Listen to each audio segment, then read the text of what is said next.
Have you ever heard something and wished you hadn't? Not loud, not sudden, just there. A sound so subtle, so perfectly placed between silence and noise that you can't prove it exists, but you can't ignore it either. Because once you notice it, it notices you back. London, 1893. The city was changing. Electricity had begun threading its way through the streets like veins beneath skin, thin copper wires humming softly above crowded alleys and gas-lit roads. Men spoke of progress, of a future lit by artificial suns, of machines that could carry voices across oceans. But beneath all that, something older was waking. Elias Varn was not a man given to imagination. At 39, he had spent most of his life underground, literally. A senior engineer for the Metropolitan Electric Authority, Elias knew every cable route, every junction box, every forgotten maintenance tunnel beneath the city. He trusted measurements, he trusted diagrams, he trusted what could be mapped. And that was precisely why the sound unsettled him. It began on a Thursday, late shift. Rain tapping against iron grates above, dripping through cracks into the tunnels below. Elias was alone, as he often preferred, lantern hanging from a rusted hook, tools laid out beside a junction panel near Blackfriars. He was tightening a copper relay when he first heard it. A hum. Not unusual in itself.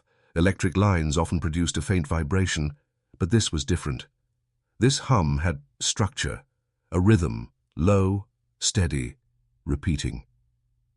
He paused, wrench still in hand, listened. The sound pulsed once, twice, then stopped. Silence returned. Elias frowned. Resonance, he muttered.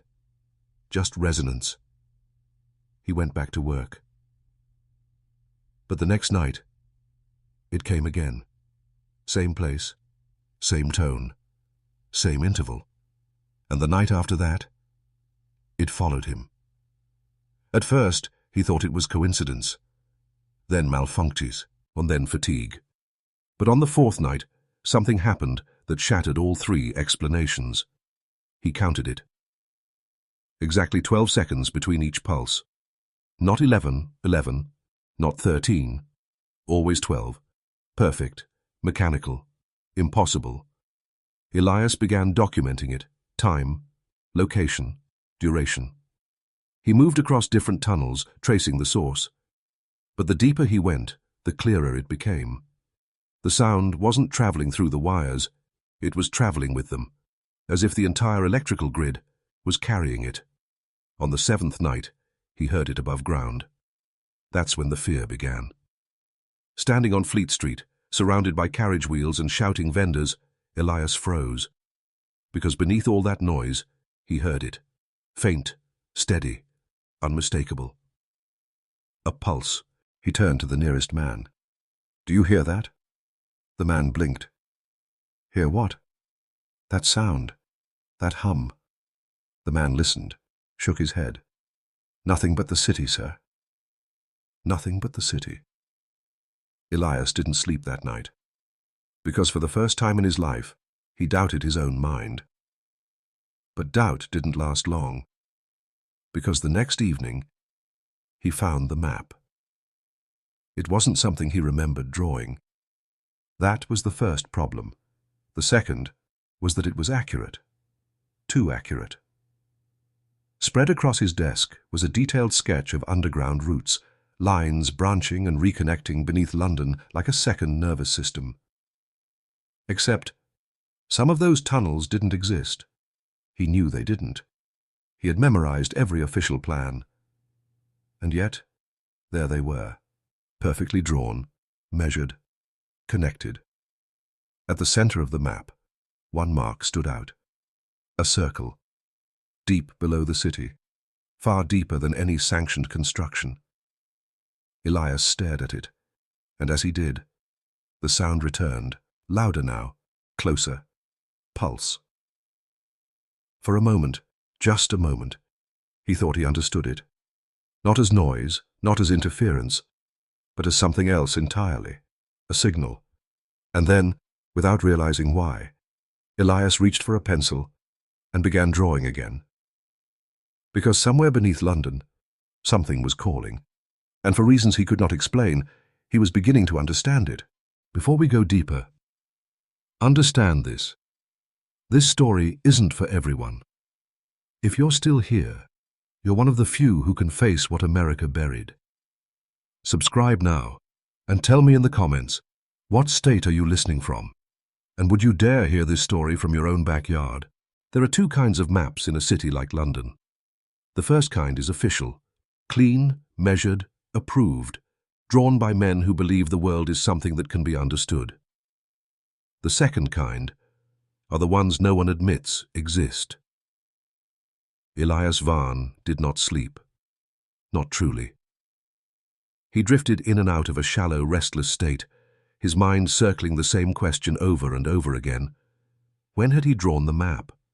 Because it was his handwriting, his measurements, his precision. And yet, he had no memory of creating it. Morning came grey and heavy. Fog pressed against the windows like something trying to get in. Elias stood over his desk, staring at the paper. The lines were wrong. Not messy, not inaccurate, just wrong. They connected parts of the underground that should never meet, cut through foundations that had stood for decades, passed beneath structures that had no recorded sublevel. And yet, something about them felt intentional. He rolled out the official blueprints beside it, compared them, carefully, methodically. At first, the differences seemed obvious. But then, patterns began to emerge. The impossible tunnels weren't random. They followed the electrical grid. Not perfectly, but close enough, as if something had taken the existing network and extended it. Elias felt a tightening in his chest, a quiet realization forming. These aren't tunnels, he whispered. They're roots. For what? He didn't know. Not yet. The sound came again. Pulse. He froze. It was louder this time. Not physically louder, but clearer, defined, as if it were no longer trying to hide. Elias turned slowly toward the wall, toward the wiring that ran along it, copper veins embedded in plaster. Silent. Still. And yet, he could feel it now, not just hear it. A vibration beneath perception. Something alive. He grabbed his coat. The decision had already been made. By midday, he was back underground. The tunnels welcomed him with their usual breath, damp, metallic, suffocating. His lantern cast long, trembling shadows along the brickwork. Water dripped steadily somewhere in the distance. But beneath all that, pulse, stronger now, leading. Elias followed it. He moved past familiar routes first. Maintenance corridors, relay chambers, junction points he had inspected 100 times. Everything normal, everything accounted for. Then he reached the edge of the known system. A dead-end corridor. Or at least, it used to be. Elias stopped, raised the lantern. The wall was broken. No. Not broken. Opened. The bricks had been moved aside, not smashed, not collapsed. Removed, deliberately. Behind them, darkness. Thick, waiting. Elias stepped closer. His breath slowed. "This wasn't here," he said aloud. The sound answered. Pulse. Closer. He hesitated. For the first time since this began, real hesitation. Because this was not a mistake. Not an error in plans. Not fatigue. Someone had been here, or something, and they had made space where none existed. Elias lifted the lantern higher. The light slipped into the opening, revealing a narrow passage beyond. Stone walls, older than the rest. Rough, uneven. And then, something else. Lines. Thin, dark lines running along the walls. At first, he thought they were cracks.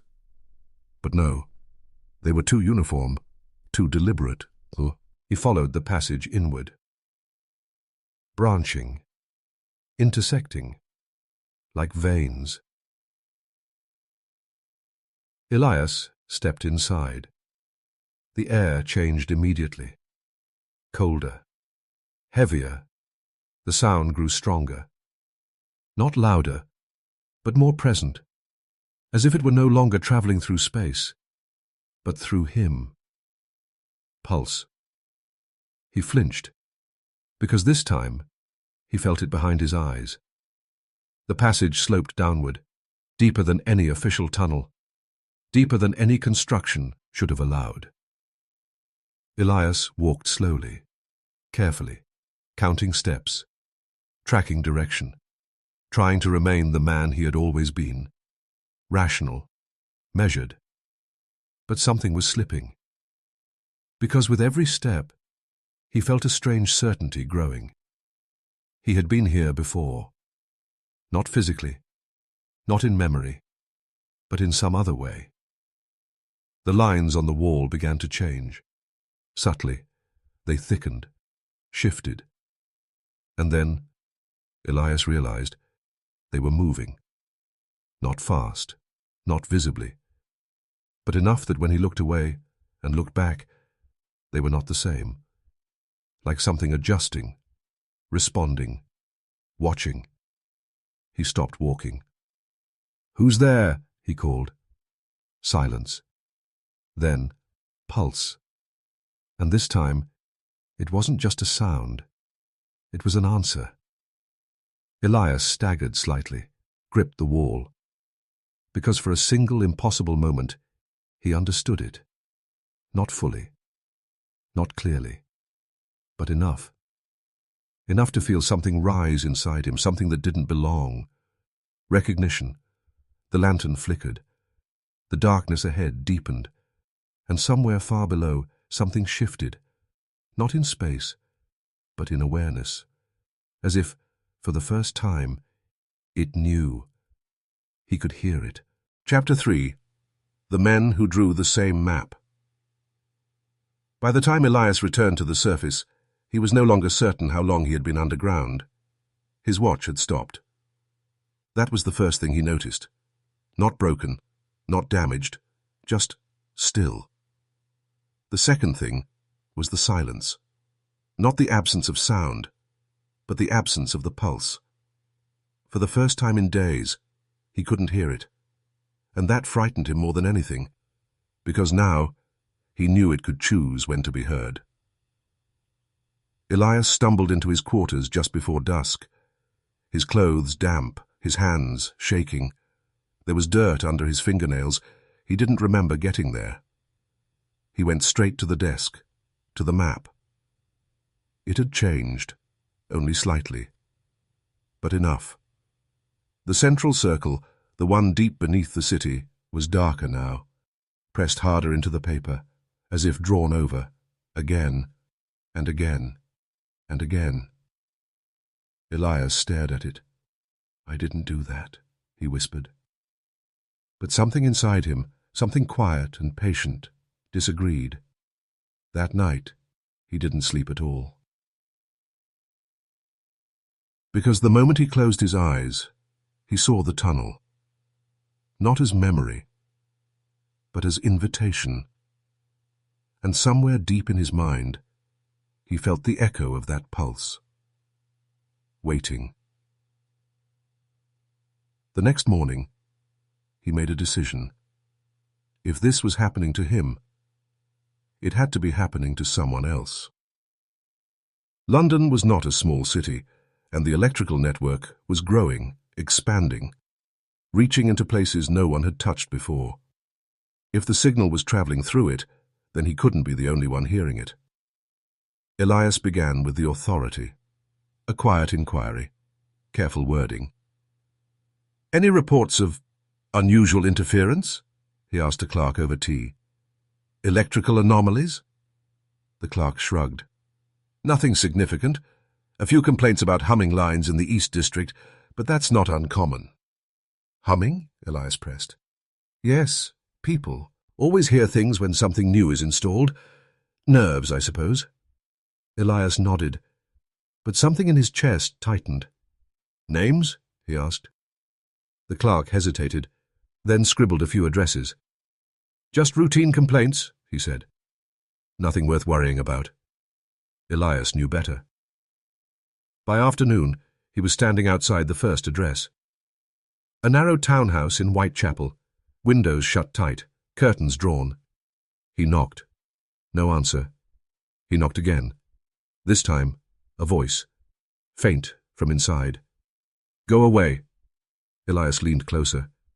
I'm not here to sell anything. I need to ask you something. Silence. Then, footsteps. Slow. Reluctant.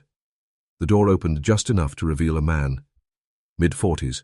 Unshaven. Eyes hollow. What? The man snapped. Elias studied him, and immediately, he knew. You hear it too, Elias said. The man froze. For a long moment, neither of them spoke. Then, very quietly, How long? The man asked. Elias swallowed. A week. The man laughed, not with humor. 3 months, he said. Elias felt the ground shift beneath him.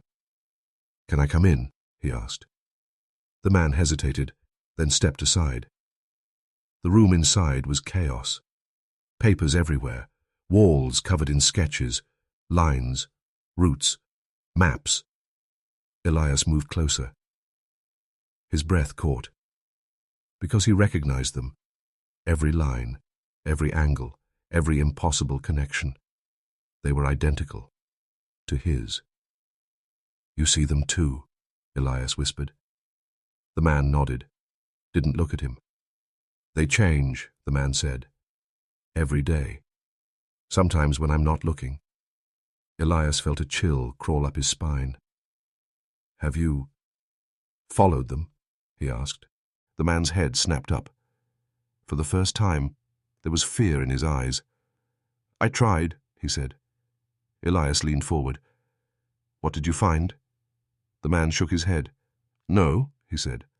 No, I didn't find anything. A pause. Then, more quietly, it found me. Elias didn't speak.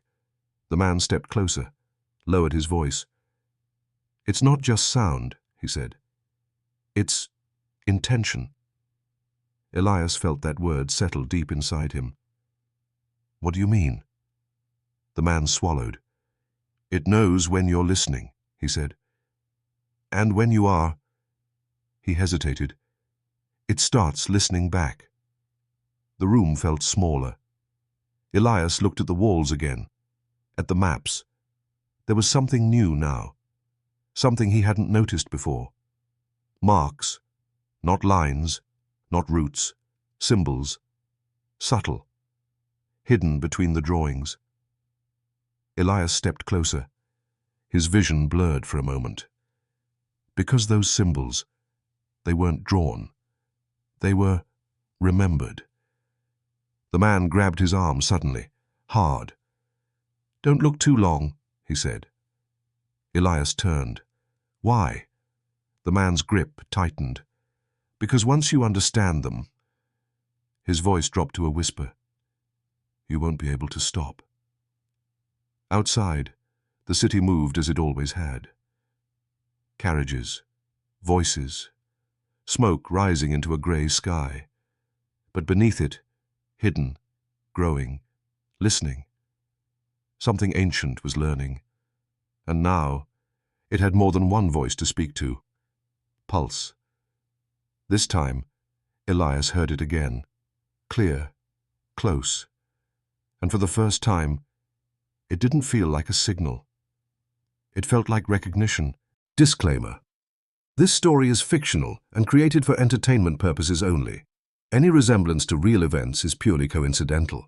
Chapter 4. The first one who went missing. Fear does not arrive all at once. It grows, quietly, patiently, until one day you realize it has been living inside you for far longer than you noticed. Elias did not leave immediately. He should have. Every rational part of him screamed to walk out of that house in Whitechapel and never return. But he stayed, because the map on the wall was still changing. He watched it. For nearly an hour, saying nothing, breathing shallow. And then he saw it happen. One of the lines shifted. Not dramatically, not enough for someone distracted to notice. But Elias was not distracted. A thin black line, just below the central junction, moved. As if something beneath the paper had adjusted its course. Elias stepped back. "That's not possible," he whispered. The man, whose name Elias had not yet asked, let out a hollow laugh. "I told you," he said. "It's not a map." Elias turned. "Then what is it?" The man's eyes flickered toward the walls, toward the lines. "It's learning," he said. The word settled into the room like dust. "Learning what?" Elias asked. The man didn't answer immediately. Instead, he walked to a table, picked up a folded piece of paper, and handed it to Elias. "Because of him," he said. Elias unfolded it. A sketch, crude, shaky, but unmistakable. The same map, only incomplete, lines missing, connections unfinished. "This was mine," the man said. 2 weeks ago." Elias looked up. "And now?" he asked. The man gestured to the walls. "Now it's complete." A pause. "Because he finished it." "Who?" Elias asked. The man's jaw tightened. "Thomas." They found him in the back room. Elias hadn't noticed the door before. It was slightly ajar, dark beyond it. The man hesitated before opening it fully. "You need to understand something," he said quietly. "He came back." Elias felt his stomach tighten. "From where?" The man didn't answer. He pushed the door open, and Elias stepped inside. The air was wrong. Not just cold, but still. Too still.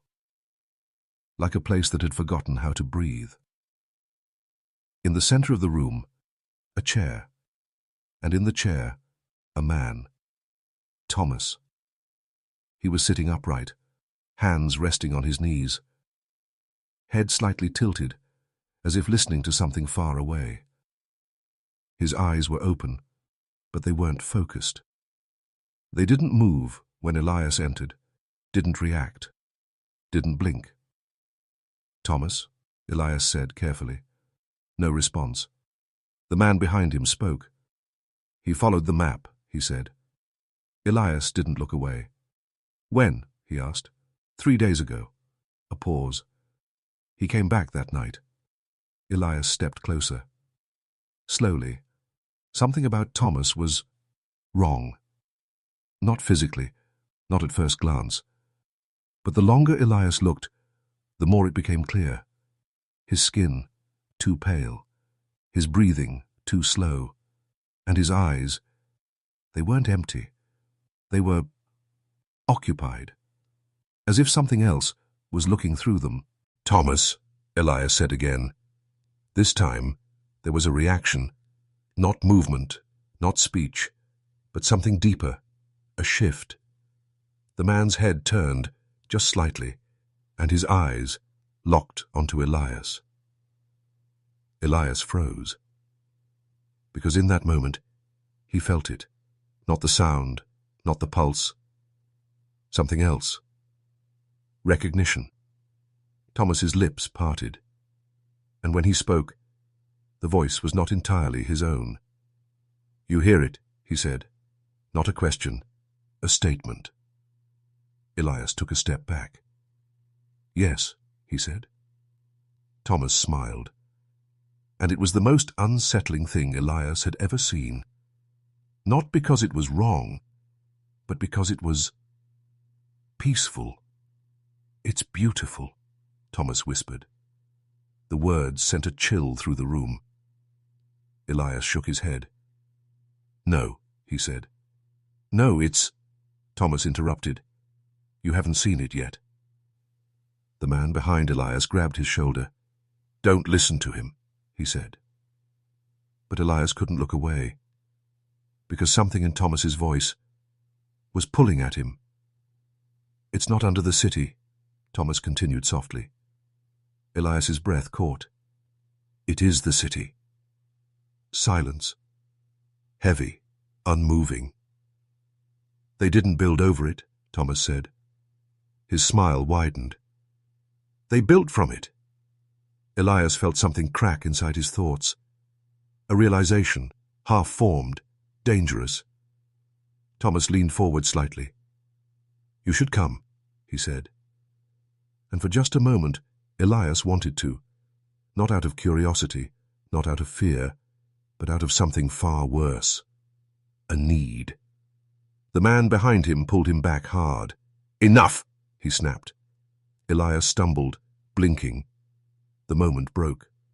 Thomas leaned back again, still smiling, still listening. "He goes back tonight," the man whispered. Elias turned sharply. "What?" The man's voice trembled. "He always does." Elias looked at Thomas, and suddenly he understood. The map wasn't guiding them. It was preparing them. That night, Thomas disappeared. The door was locked, the window sealed, but he was gone. And on the wall, the map had changed again. One line, now complete, leading deeper to the circle. And this time, Elias knew it wasn't just a destination. It was a mouth, pulse, and now it was calling louder. Chapter 5. The Ones Who Returned. By morning, Thomas was gone. No broken locks, no forced windows, no sign of struggle. Just absence. Elias stood in the doorway of the empty room, staring at the chair where Thomas had been, still slightly warm. The man behind him, finally introducing himself as Harold Finch, had not spoken for nearly 10 minutes. He simply stood there, as if waiting for something else to happen. "It took him," Elias said quietly. Harold shook his head. "No," he replied. A pause. "He went." That distinction mattered, more than Elias wanted it to. They searched the house anyway. Every room, every corner. Nothing. But when they returned to the main room, Elias noticed something new. The map.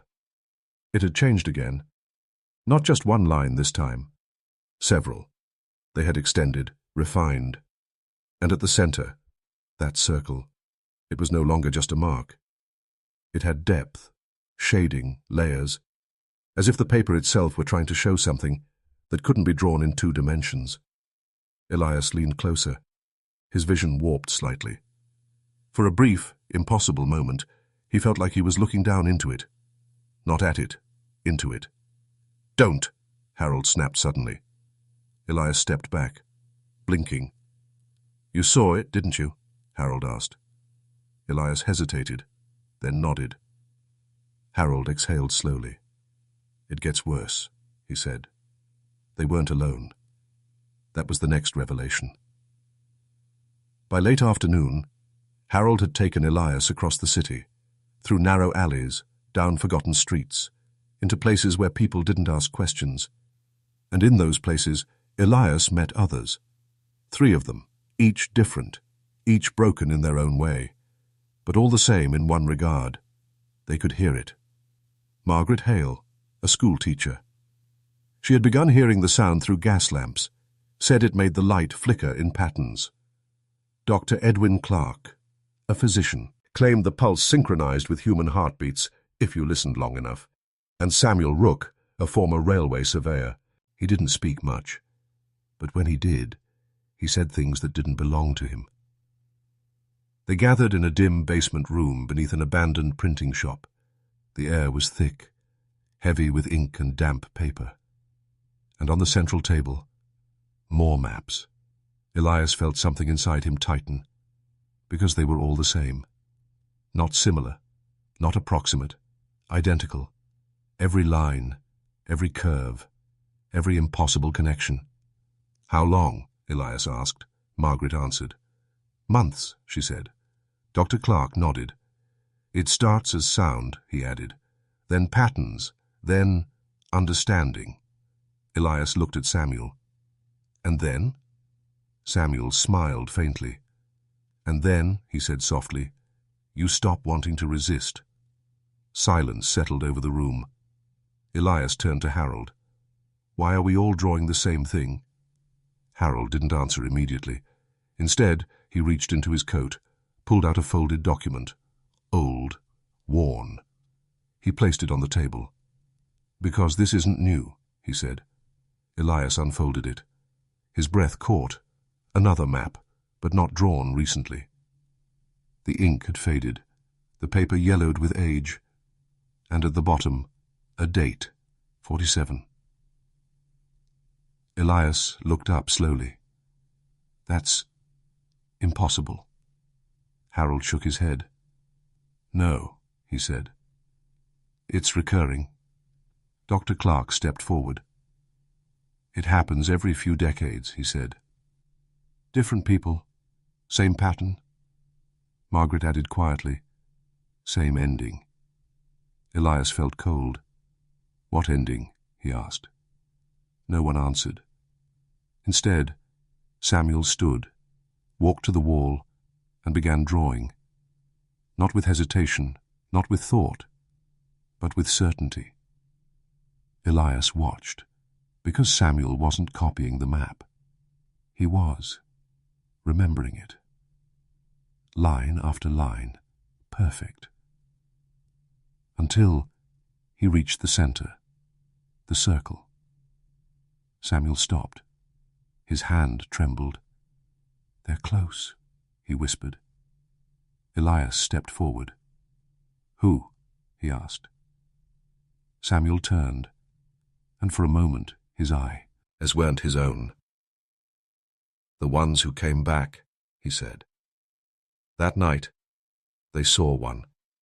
Not clearly, not fully, but enough. It stood at the far end of the alley, still, silent, watching. At first, Elias thought it was just a man, tall, thin, unmoving. But then it shifted, not in position, in shape, just slightly, as if the body was adjusting to fit itself. Elias's breath caught. "Is that—" Harold nodded. "He went in," he said. A pause. "And now he's trying to come back." The figure tilted its head, too slowly, too deliberately. And then Elias heard it, not the pulse, not the hum. A voice, faint, distant, but unmistakable, calling his name. Chapter 6. What comes back isn't human. There is a moment in every descent when fear changes. At first, it protects you. It keeps you cautious. It keeps you alive. But then, something worse happens. You stop being afraid and start being curious. That's when it gets you. The figure at the end of the alley did not move. Not at first. It simply stood there, watching or pretending to. Elias couldn't tell which was worse. "Don't look at it too long," Harold whispered, but Elias didn't respond. Because the voice, that faint, distant voice, was still there, calling him, softly. "Elias." He took a step forward. Harold grabbed his arm instantly. "No," he snapped. Elias blinked, as if waking up. The voice faded. The alley returned, cold, empty. Except it wasn't empty. The figure had moved, not by walking, not by stepping. It was simply closer. Margaret gasped softly. "That's not possible," she whispered. Dr. Clark didn't speak. He was staring, completely still, as if trying to understand something his mind refused to accept. The figure tilted its head. Again, that slow, unnatural motion.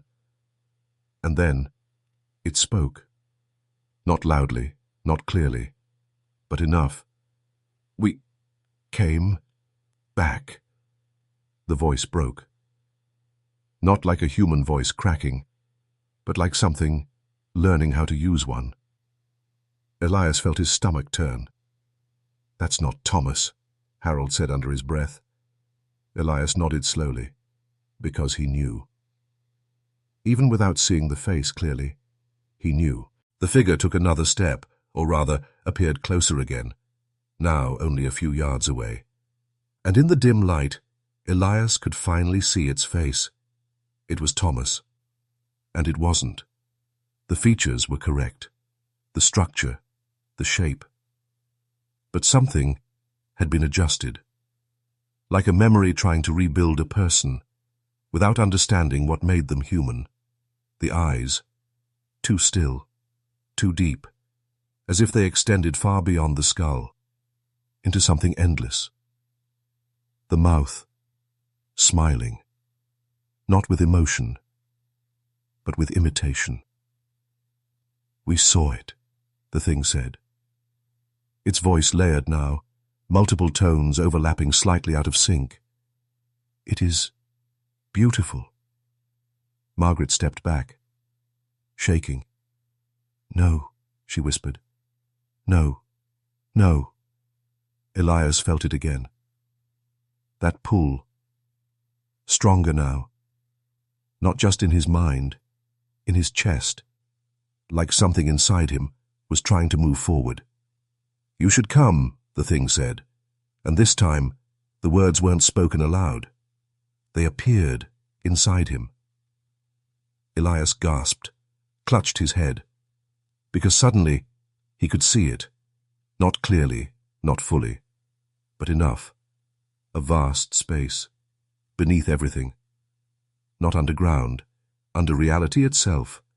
Something massive, breathing, thinking, and connected.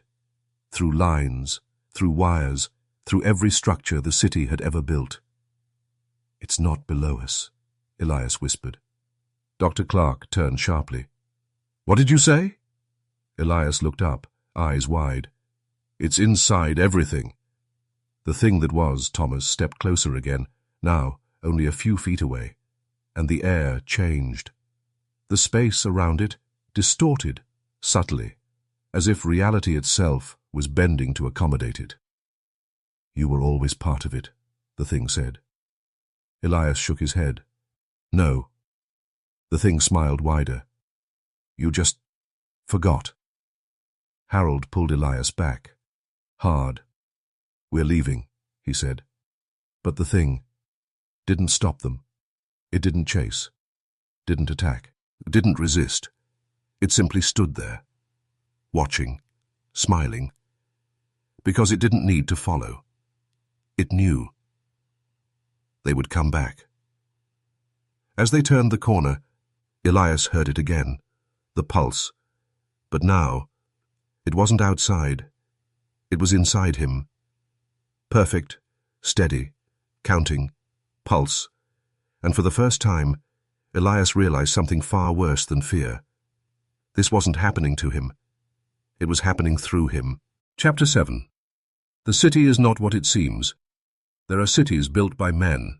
Stone, steel, brick, measured, planned, controlled. And then, there are cities that only pretend to be built. London was beginning to feel like the second kind. Elias did not return home that night. He couldn't. Because no matter where he went, the pulse followed. Not in the air, not in the wires. Inside him. Pulse. 12 seconds. Exact. Unchanging. He sat in the basement with the others. No one spoke for a long time, because they had all seen it, and worse, they had all felt it. Margaret was the first to break the silence. "It spoke to me," she whispered. Dr. Clark nodded slowly. "Not through sound," he added. "Through thought." Harold leaned forward, hands clasped tight. "That means it's accelerating," he said. Elias looked at him. "What is?" he asked. Harold hesitated, then said something that changed everything. "The cycle." Elias frowned. "What cycle?"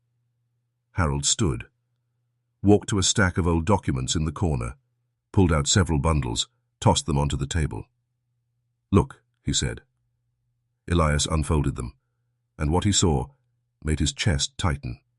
Maps, dozens of them, all different ages, different ink, different handwriting, but all the same design, the same impossible routes, the same central circle. Dates marked at the bottom: 92, 1815, 1847, 1871, and now 1893. Elias looked up slowly. "This has been happening for over a century?" Harold nodded. "Longer," he said. "These are just the ones we found." Margaret spoke quietly. "It chooses people," Dr. Clark added. "Not randomly." Elias felt something cold settle inside him. "Then how?" he asked. Silence. Then Samuel spoke. "They build too close," he said. Everyone turned to him. Samuel's eyes were distant again, not entirely present. "They always build too close." "See," he repeated.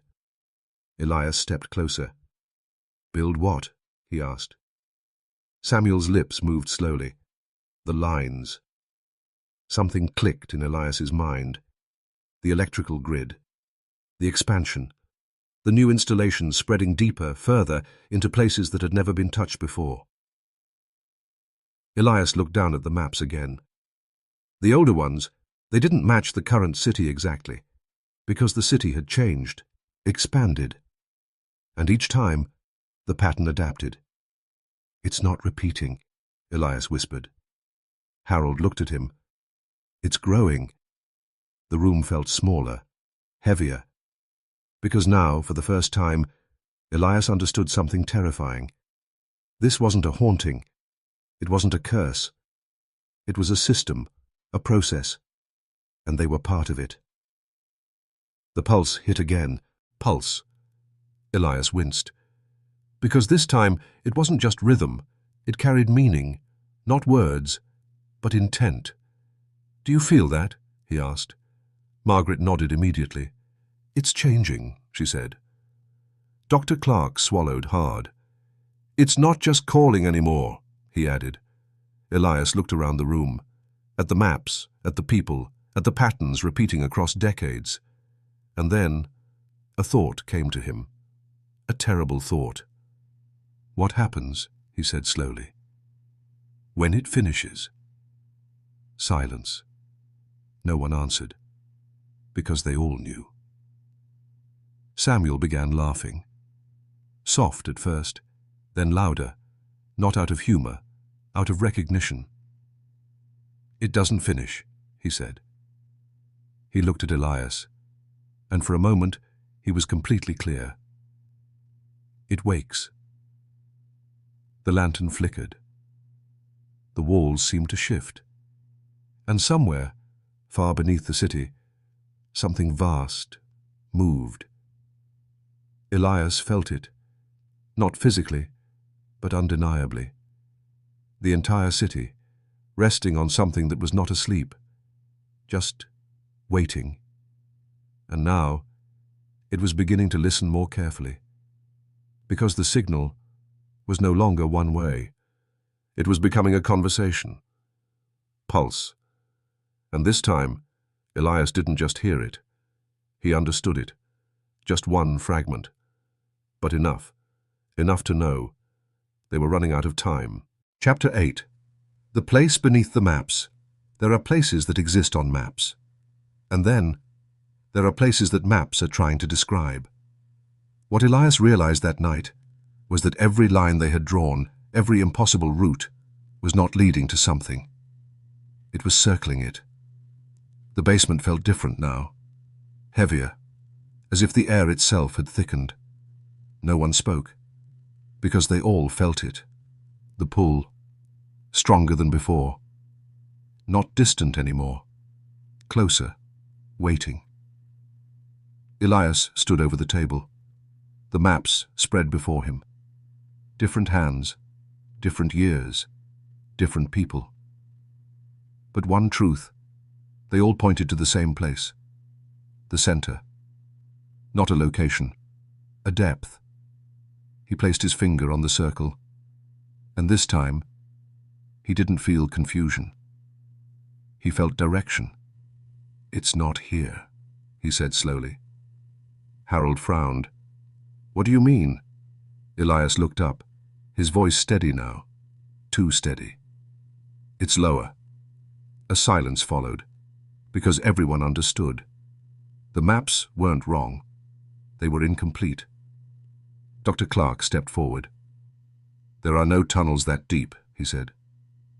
Elias shook his head. "No official ones," Margaret whispered. "Then how do we get there?" Elias didn't answer immediately, because something inside him already knew. He turned slowly toward the far wall and pointed. "There." Harold's face tightened. "That's just a foundation wall." Elias stepped closer, raised his lantern. The bricks looked normal, old, worn. But now he could see it, a faint pattern. Lines, the same lines, from the maps running through the wall. "It's already open," Elias said quietly. And then he pressed his hand against it. The brick gave way, not crumbling, not breaking, yielding, like something that had never been solid to begin with. Margaret gasped. Harold stepped back. Dr. Clark whispered, "That's not possible." But it was. The wall folded inward, not like stone, but like skin. And behind it, darkness. Not empty darkness, living darkness. The pulse hit again. Pulse. And this time, it didn't feel like a sound. It felt like a door opening. Elias stepped forward. "No," Harold said sharply. But Elias didn't stop, because now he wasn't following the map. The map was following him. The passage beyond the wall was not like the tunnels above. It was older, far older. The stone uneven, the air cold, but not natural cold. A dead cold. The walls pulsed faintly, not visibly, but perceptibly, as if something massive was breathing far beneath. Margaret whispered, "I can hear it. Everywhere." Dr. Clark nodded slowly. "It's not traveling through the lines," he said. His voice shook. "The lines are traveling through it." Elias kept walking, each step heavier, each step more certain. The passage began to change. The walls, no longer just stone. Something else mixed within. Dark fibers, threaded through rock, like veins. Elias reached out, touched one. It pulsed, in perfect rhythm, with the sound inside him. He jerked his hand back, and for a moment he saw something, not with his eyes, but behind them, a vast structure, not built, grown, spreading beneath the entire city, threading through everything, buildings, roads, people, and at the center, something vast, something aware. Elias stumbled. Harold caught him. "What did you see?" he demanded. Elias looked up, eyes wide. "It's not under London," he said. "It is London." The passage opened suddenly, into something vast, too vast. The lantern light didn't reach the edges. Couldn't. And in the distance far below, they saw it. The source. Not a creature, not a machine, something else. A structure of impossible scale, pulsing, breathing, listening, and from it, lines spread outward, through the walls, through the city, through them. Margaret fell to her knees. "It's beautiful," she whispered. Dr. Clark didn't speak. He was crying. Not from fear, from recognition. Elias stood at the edge, and for the first time, he understood the truth. This was not discovery. It was reunion. And somewhere, deep within that vast, impossible thing, something turned, focused, on him. Pulse. And now, it wasn't calling. It was welcoming. Chapter 9. The shape of what lies beneath. There are things the human mind is not meant to see, not because they are hidden, but because they cannot be understood without changing you. Elias stood at the edge of that vast underground expanse, and for the first time in his life, he felt something greater than fear. Recognition. The thing beneath the city was not unfamiliar. That was the horror. The structure stretched beyond sight. Not built, not carved, grown. Layer upon layer of dark organic architecture, veins of black filament threading through stone, pulsing in perfect rhythm. Pulse. Elias felt it echo inside his chest, not matching his heartbeat, replacing it. Margaret stepped forward, too quickly, too willingly. "No!" Harold reached for her, but she slipped past him, like someone walking toward a long-awaited embrace. "It's calling me," she whispered, her voice calm, peaceful. Elias turned. "Margaret, stop." She didn't. She kept walking. Toward the center, toward the source. Dr. Clark moved as if to follow, then froze, his hands trembling violently. "I can see it," he whispered. Elias looked at him. "What do you see?" Clark's eyes widened, tears streaming down his face. "My life," he said. A pause. "All of it. Wrong." Elias felt the pull again. Stronger. More precise. Images flickered at the edge of his vision. Not hallucinations. Memories. But not as they were. As they could have been. A different life. A better one. A complete one. He staggered slightly, because for a moment, he wanted it. Margaret reached the center, the ground beneath her, shifted, not opening, not breaking, receiving. The surface rippled like liquid stone. Elias stepped forward instinctively. "No!" he shouted. But Margaret turned just once and smiled, not like Thomas, not wrong, perfect, peaceful. "I understand now," she said, and then she stepped forward and disappeared.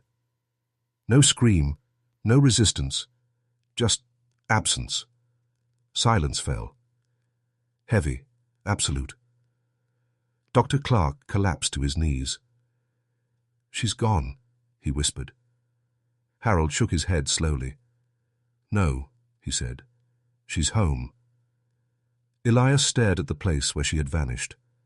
The surface had already sealed. No trace, no mark. As if she had never existed. And yet, the pulse changed, subtly, but enough.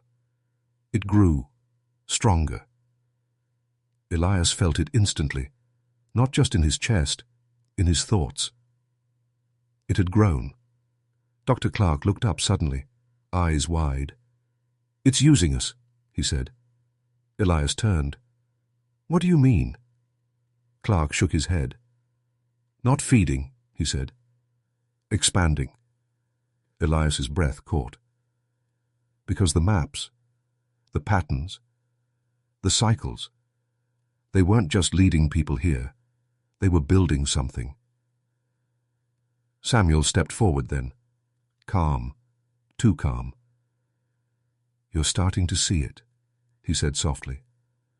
Elias looked at him. Samuel smiled, and this time, it wasn't human. "It doesn't take us," Samuel said. "It adds us." The ground beneath him pulsed. He closed his eyes, took a slow breath, and stepped forward.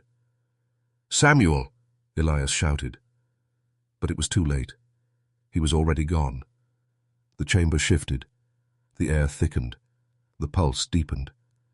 And for a moment, just a moment, Elias saw it clearly. The true shape. Not a structure, not a creature, a network, spanning beyond the city, beyond the earth. Something ancient, something vast, something that had been waiting for minds to complete it. Elias stumbled backward. "No," he whispered, because now he understood. The city wasn't built on it. The city was built for it.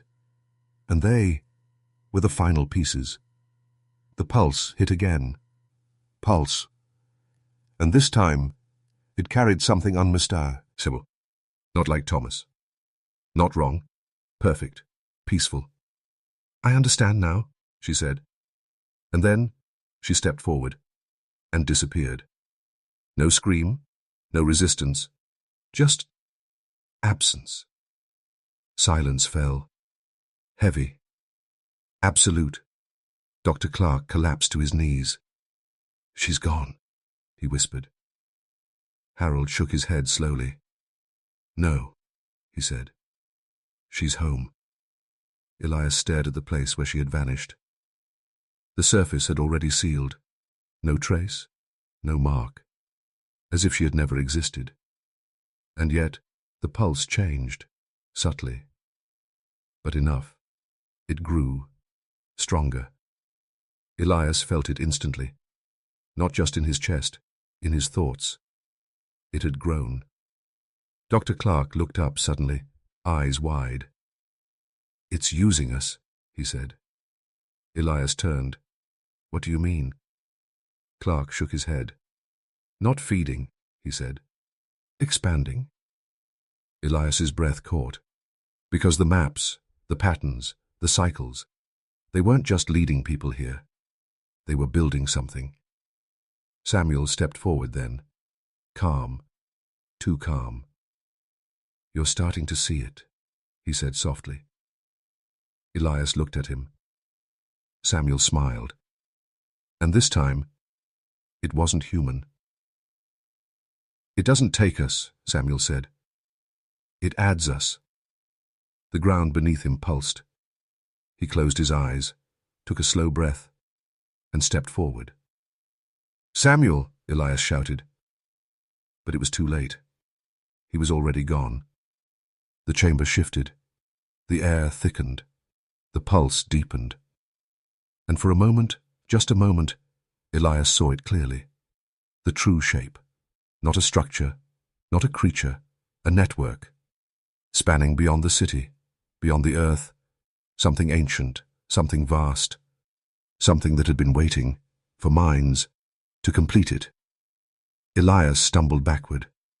"No," he whispered, because now he understood. The city wasn't built on it. The city was built for it. And they were the final pieces. The pulse hit again. Pulse. And this time, it carried something so mistakable. Satisfaction, satisfaction. Did you know? In the late 1800s, when electricity was first introduced into major cities like London and New York, people began reporting strange, unexplained sounds coming from telegraph wires. In fact, early operators often complained about hearing ghost signals, rhythmic clicks or hums that didn't match any known transmission. Some believed these were caused by atmospheric electricity, while others feared something more mysterious. One well-documented case comes from telegraph operators in the 19th century who reported receiving signals without any sender. Scientists later explained some of these as electromagnetic interference, but at the time, many operators believed the lines were somehow alive or reacting on their own. Even more interesting, early electrical engineers noticed that long wire systems could carry signals across vast distances unintentionally, almost like a nervous system spreading through the city. This fear of invisible forces traveling through wires became so common that newspapers of the time occasionally referred to electricity as a haunted force. Chapter 10. The Choice That Isn't a Choice. There is a moment, just before surrender, when the mind convinces itself it still has control. Elias stood alone at the edge of that impossible chamber. Margaret was gone. Samuel was gone. And whatever they had become was no longer something he could call human. Only Harold and Dr. Clark remained behind him, breathing, shaking, trying desperately to hold on to something that still made sense. But Elias knew. They were already too late. Pulse.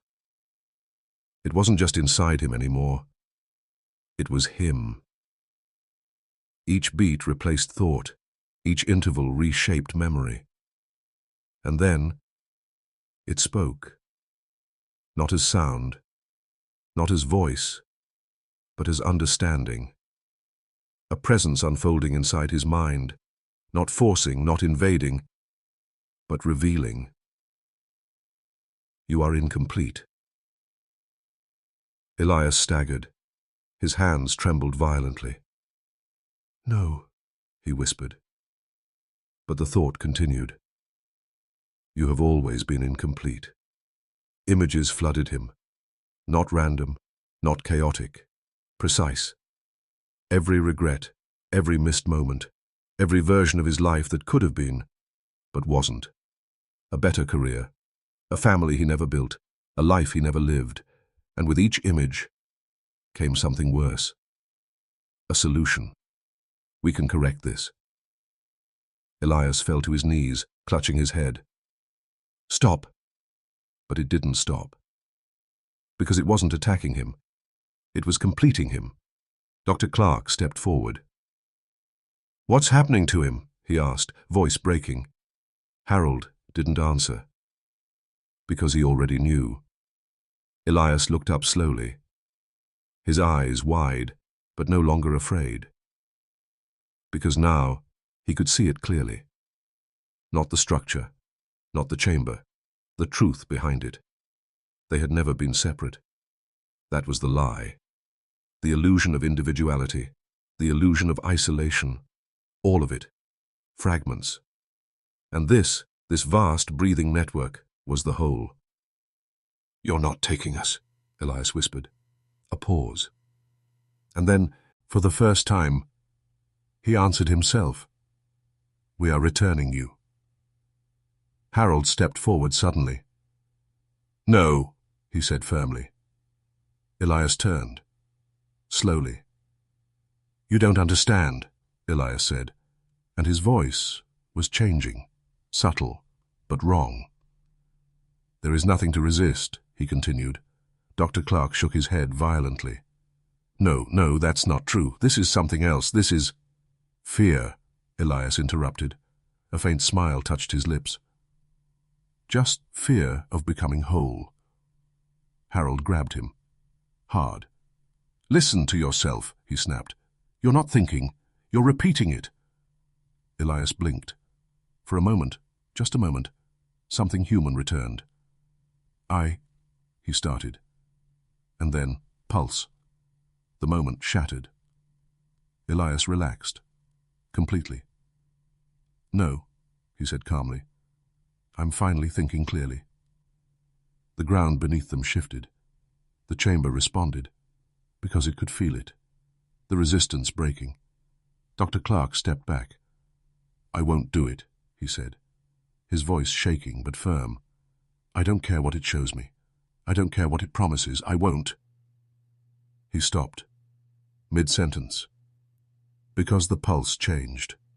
Not stronger. Closer. Clark gasped. His body stiffened. And then he dropped to his knees. Elias watched. Calm, almost gentle. You see it now, he said softly. Clark shook his head, tears streaming. No, no, it's not real. But his voice broke, because it was real. Real enough. Harold backed away, slowly, because he understood something now, that Elias no longer could. There was no argument, no logic, no escape through reasoning. Because this thing didn't force you. It showed you something better, and waited for you to choose it. Elias stood, stepped toward the center, each movement natural, unresisted. Harold whispered, "Elias, don't." Elias paused, just for a second, and looked back. Not with emptiness, but with something far worse. Understanding. "You will come too," he said. Not a threat, a certainty. And then he turned and walked forward. The surface beneath him began to shift, welcoming, opening. And as he stepped closer, the pulse changed again. Not calling, not guiding, celebrating. Chapter 11. The Last Resistance. There is a final stage in every unraveling mind where the fight becomes quiet. No screams, no panic, just a slow realization. You are losing. Harold knew it. He felt it the moment Elias turned away. Not with anger, not with struggle, but with certainty. That was the worst part. Elias wasn't being controlled. He had agreed. The chamber pulsed. Pulse. Slower now. Deeper. Like a heartbeat, not of a body, but of something vast enough to contain them all. Harold stepped back. Every instinct screamed at him to run, to turn, to climb back through the passage, to escape into the city above. But even as the thought formed, he knew there was no above, not anymore, because now he could feel it too, faint, but growing, inside his chest. "No," he whispered. He grabbed his head, pressed his fingers into his temples as if he could force the sound out. But it didn't leave. It settled. Dr. Clark was still on his knees, muttering, shaking.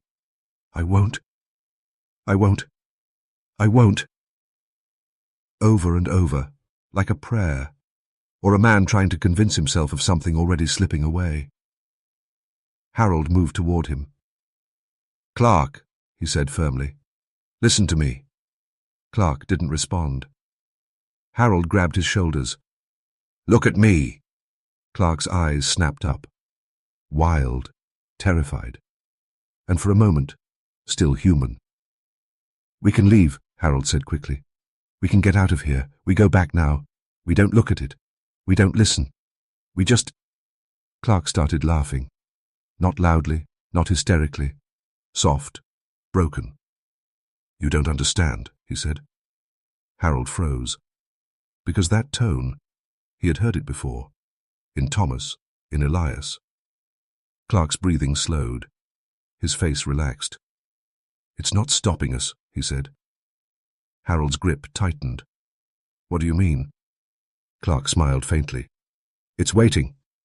Harold let go, stepped back. Because Sardoshi, Denley, he understood something far worse than death. They weren't trapped. They were being allowed. The passage behind them, still open, still accessible. They could leave. They just wouldn't want to. Harold turned, looked toward the tunnel they had entered from. Dark, silent, safe. For a moment, hope flickered. "I can still go," he whispered. He took one step back, then another. The pulse shifted. Pulse. And with it came something else. Not a voice, not words. A feeling. A memory. His childhood. A moment he had forgotten. A warm afternoon. Laughter. Light. And then The same moment. Rewritten. Better. Brighter. Complete. Harold stopped moving. His breath caught. Because for the first time, he felt it. Not fear. Longing. No, he whispered. But his voice lacked strength now, because the memory felt real, more real than the present. It's not real, he said again. But the words were weaker, because part of him wanted it to be. Behind him, Elias's voice echoed softly. You're tired. Harold turned slowly. Elias stood near the center now, calm, peaceful. 20 years of work, Elias continued, of resistance, of survival. A pause. You don't have to be tired anymore. Harold clenched his fists. This isn't peace, he said. Elias tilted his head slightly. No, he replied. It's completion. The word hit harder than anything else, because it answered something deep inside Harold that he had never voiced.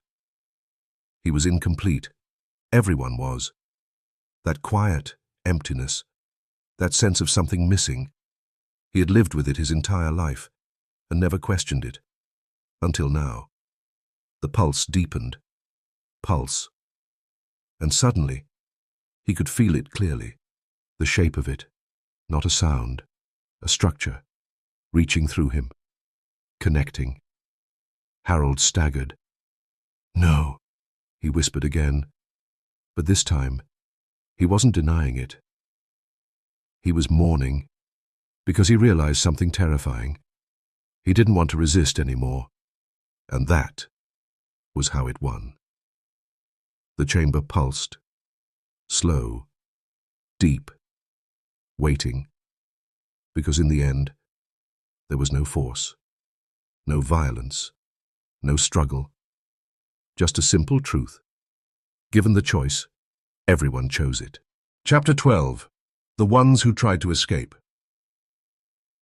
There are always stories that don't make it into records, not because they aren't important, but because no one believes them. Elias heard this one before he stepped forward. Not from a voice, not from Harold, from the thing itself. As he stood near the center, as the surface beneath him began to breathe, a memory surfaced. Not his own. Older. Heavier. London. The city was smaller then. Darker. Less certain. Electricity was not yet woven into its bones, but something else was. His name was Arthur Bell. An architect. A man obsessed with foundations. With what lay beneath structures, not what stood above them. Arthur had been one of the first. Not the first to hear it, but the first to understand that it wasn't just sound. He had mapped it, just like Elias. Drawn lines no one else could see, followed routes no one believed, and eventually, he found it. The same chamber, the same structure, the same impossible presence beneath the city. But Arthur Bell did something different. He turned away. At first, it seemed like strength. He sealed the entrance, destroyed his maps, refused to return, and for a time, it worked. The sound faded. The dreams stopped. The pull weakened. Arthur left London, moved to the countryside, built a life far from the city, far from the lines, far from it. He married, had children, lived quietly, and for years he believed he had escaped. But something remained, not in the world, in him. It began slowly, a faint hum at night, barely noticeable. Then, patterns, in shadows, in thought. Then, memories. Not his own. The same promise, the same vision. A better life, a complete one. Arthur resisted, for years.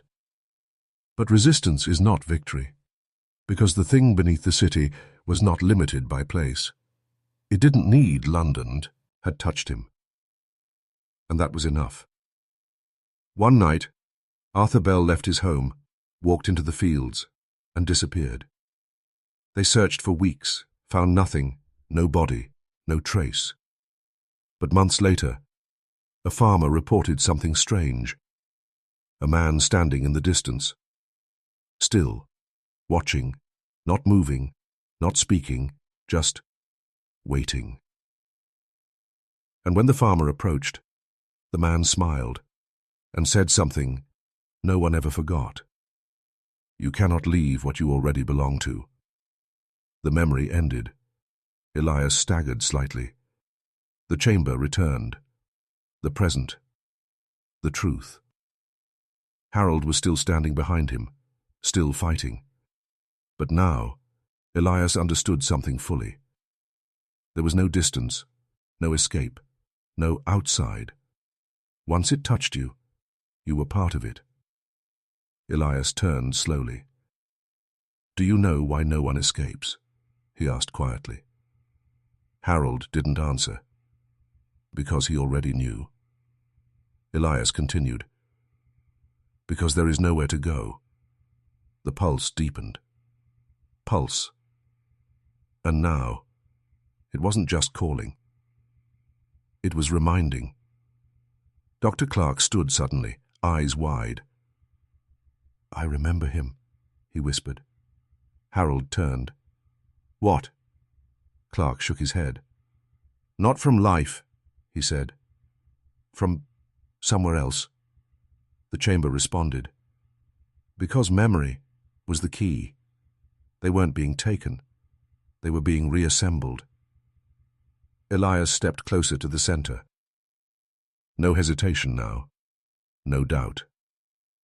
Because now, he knew the truth. They had never been whole, and this was where they became complete. The surface beneath him opened slightly. Waiting. Patient. And somewhere, deep within the structure, something ancient stirred again. Not awakening, recognizing. Because it had seen this before, many times, and every time, the ending was the same. They always came back. Chapter 13. The moment before surrender, there is always a final moment.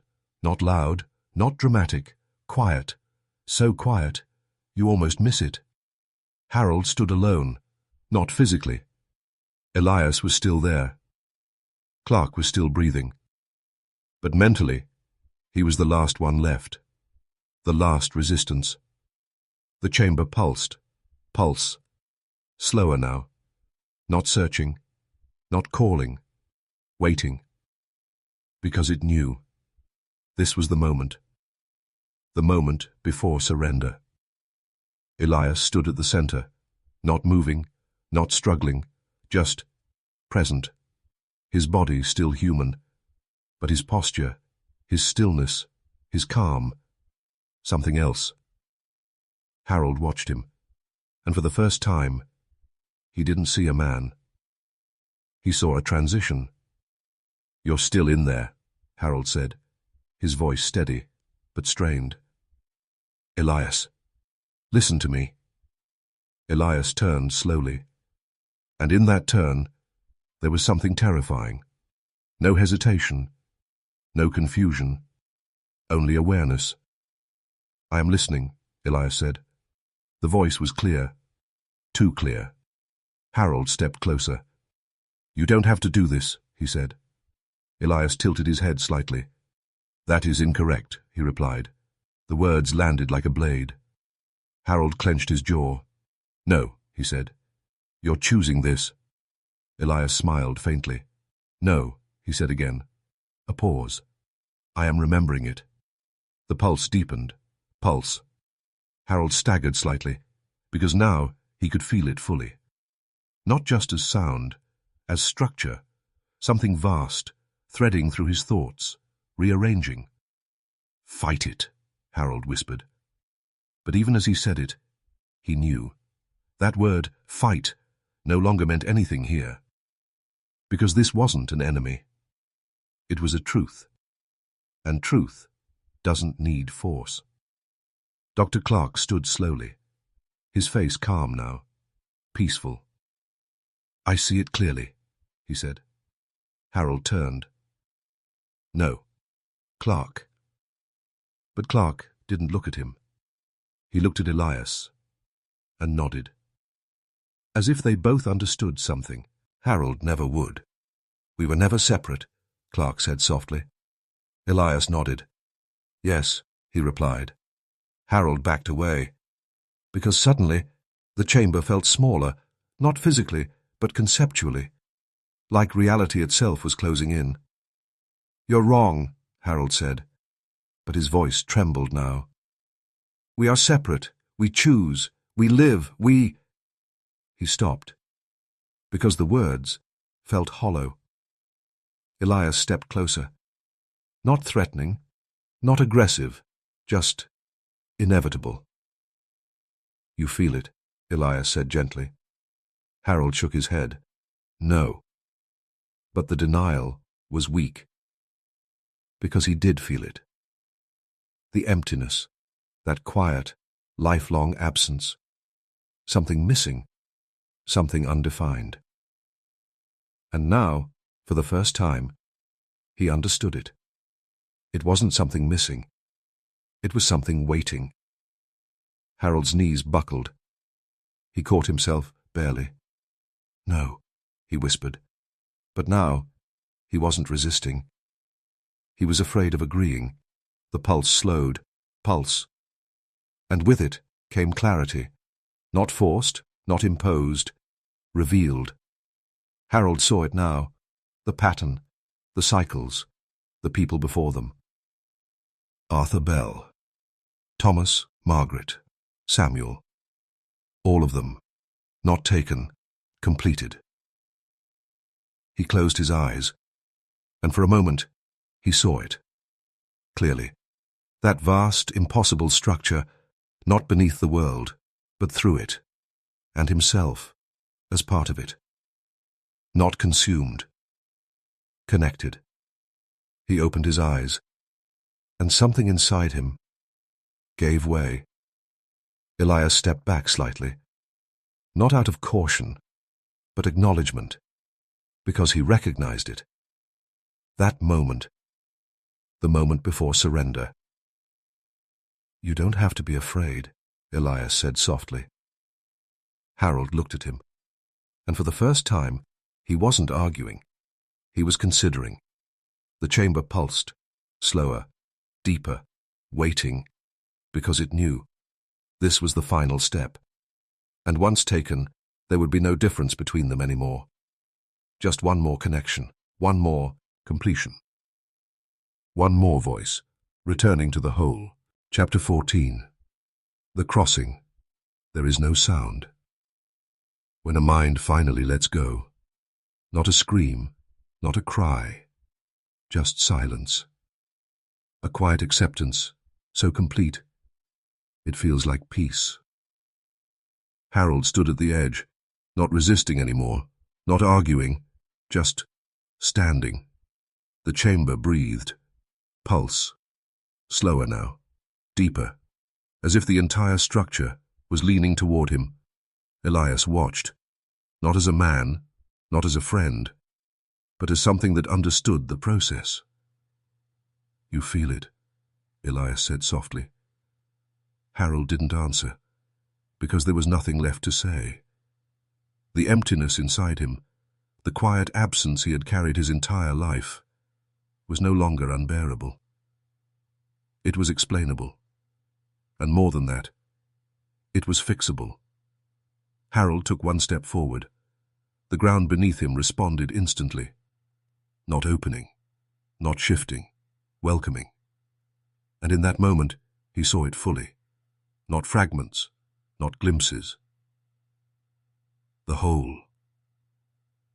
The structure beneath the city unfolded in his mind. Endless, vast. Not bound by space, but threaded through it. It was not beneath London. London was inside it. Every building, every street, every wire, connected, feeding into something far greater than human design. And at the center, Something ancient, not a being, not an entity, a conscious system, alive, not in flesh, not in form, but in awareness. It did not think as humans did. It did not feel. It did not judge. It simply completed. Harold gasped, not from fear, but from understanding. "We were never whole," he whispered. Elias nodded. "No," he said. "We were pieces." The pulse deepened. Pulse. And now, for the first time, Harold felt it not as something external, but as something familiar, like a heartbeat he had forgotten. The boundary between himself and it began to thin. He looked at his hands. They were still there, still human. But something beneath them was changing, not physically, structurally. His thoughts, no longer separate. His memories, no longer isolated. They were connecting, extending outward, like lines, like the maps, like the system itself. "I can see everything," Harold whispered. And he could. Not visually, conceptually. The city above, alive with movement, each person unaware, each life a fragment, each thought incomplete. And beneath it, the network. Waiting, growing, connecting. Harold stepped forward again, closer to the center. The surface shifted, not resisting, not forcing, inviting. And then he understood the final truth. There was no moment of death, no moment of loss, only transition. From separate to whole. He turned once more, looked at Elias. "Do you remember being afraid?" he asked quietly. Elias smiled. "Yes," he said. "And now?" Elias's expression softened. "I remember why I was wrong." Harold nodded, and then he stepped forward. The surface received him, not swallowing, not consuming, absorbing. For a moment, just a moment, his form remained visible, outlined.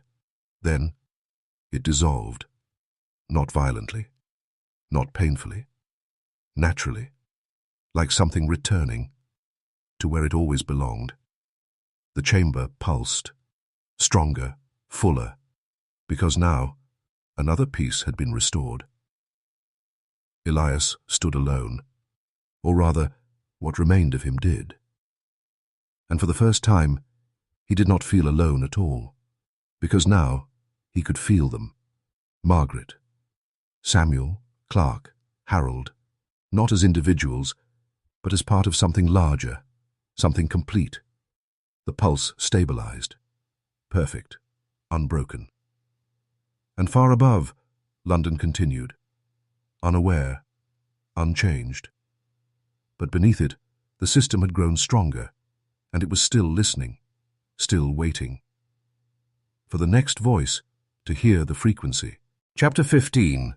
The city above, the network below. London did not change, not visibly. The streets were still crowded, the markets still loud, the smoke still rising into a sky that never quite cleared. Life continued, as it always does, unaware of what moves beneath it. 3 weeks after Elias Vaughn disappeared, no one spoke of him anymore. His absence was recorded, filed, forgotten, just another name in a city that consumed people daily. But something had changed. Not in the streets, not in the buildings, in the pattern. The electrical grid expanded, new lines installed, new routes mapped, deeper, further. The engineers called it progress. Efficiency. They did not realize they were extending something far older than their designs. And then, someone else heard it. His name was Daniel Hargrove. Age 26, a junior line inspector, assigned to maintenance routes in the southern districts. He was not remarkable, not particularly curious, not particularly brave, which made him perfect. It began on a quiet evening, Routine inspection. A minor fault in a newly installed line near the Thames. Daniel stood alone in a narrow service corridor, lantern hanging from a hook, tools laid out beside him. And then he paused, because he heard something. A hum. He frowned, tapped the line lightly. The sound stopped. He shrugged, returned to work. It came back, stronger, more defined. Daniel froze, because this time it had rhythm, pulse. He looked around. "Hello?" he called. No answer, just the city above. Distant, unaware. The sound came again, exactly the same. Daniel felt something shift inside him, not fear. Recognition. He stood slowly, moved closer to the wall, placed his hand against the wiring. And for a moment, just a moment, he felt it. Not vibration, connection. He pulled his hand back quickly. "Where?" he whispered. The sound stopped. Silence returned. Daniel shook his head. "Just the line," he muttered. But something in his voice didn't believe it. That night, he didn't sleep. Because when he closed his eyes, he saw something. Not clearly, but enough. Lines, stretching through darkness, connecting, forming patterns he didn't understand, but somehow recognized. He woke before dawn, sweat on his skin, heart racing, and without thinking, he reached for a pencil. By morning, there was a map on his desk, not precise, not complete, but familiar, too familiar. Because somewhere, deep beneath London, something had shifted, something had grown, and now it was reaching again, listening, calling. The cycle had begun anew, and this time it was stronger, because it was no longer waiting to be discovered. It was learning how to be found. Pulse. And Daniel heard it. Chapter 16. The pattern repeats. Some cycles take decades. This one took days. Daniel Hargrove was not like Elias. He didn't question deeply. He didn't analyze for long, and that made him faster. By the second night, he heard it again, clearer, closer, pulse, not faint anymore, not distant, present. He didn't ignore it this time. He followed it. The tunnels welcomed him easily, too easily, as if the path had already been prepared. Daniel moved through maintenance corridors, past junctions he barely remembered inspecting, down routes he didn't recall existing. But something inside him guided him, not consciously, instinctively. "Just a fault," he whispered to himself, but his voice lacked conviction, because he already knew this wasn't random. The map on his desk, unfinished, was already updating in his mind, lines extending, connections forming. He turned a corner and stopped, because the wall ahead was wrong, not broken, not damaged, soft. Daniel stepped closer, raised his hand, hesitated, then touched it. The surface gave way instantly, folding inward, revealing darkness beyond.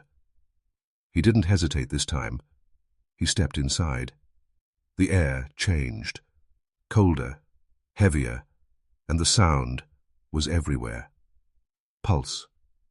Daniel smiled faintly, not out of joy, out of recognition. "I know this," he whispered. And that was new. Elias had resisted. Harold had fought. Daniel remembered.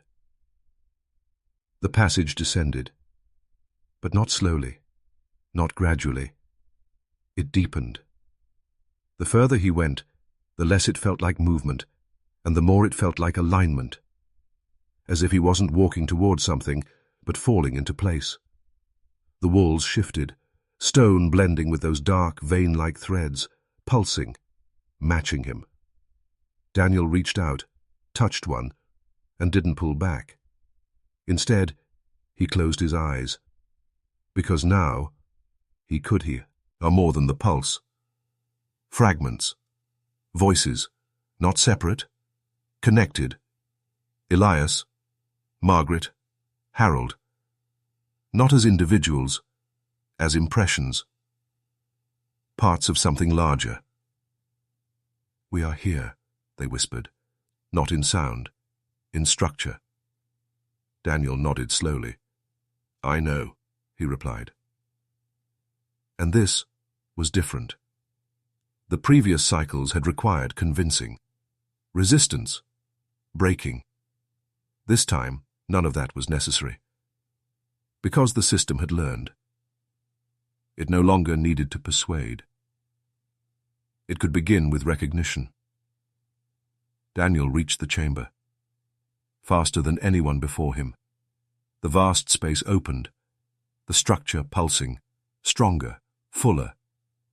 He didn't stop, didn't hesitate, didn't question. He stepped forward, immediately. The surface responded, opening, welcoming. And for the first time, something changed. The chamber reacted. Not passively, actively, because Daniel was different. He had not been broken.